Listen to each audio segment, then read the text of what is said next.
हो पान बाबू केना पैर तोड़ा लेलक हो।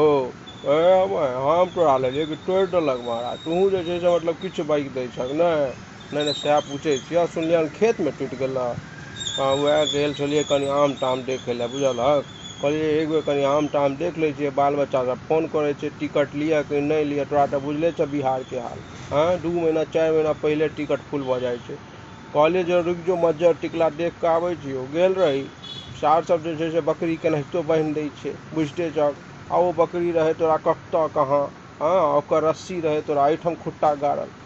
आब कहलियै एना आम तऽ नीचाँ नहि ने फड़ै छै। हाँ हाँ से बात तऽ बुझले छै भाइ आम तऽ गाछेमे ने फड़तै। तऽ सएह कहै छियौ।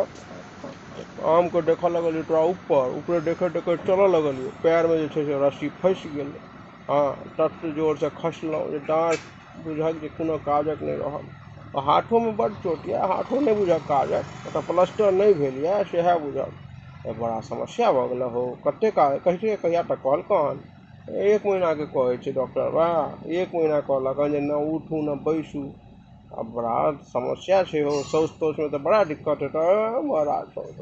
पूछे छै दिक्कते दिक्कते छै ठीक किया एहनो एहनो भाई बकरी तकरी बान्हि दै छै। मतलब ककरो मुँह हाथ टूटे है भाई तऽ गलती तऽ तोरो ना रहो नीचा देख कर ना चलता है।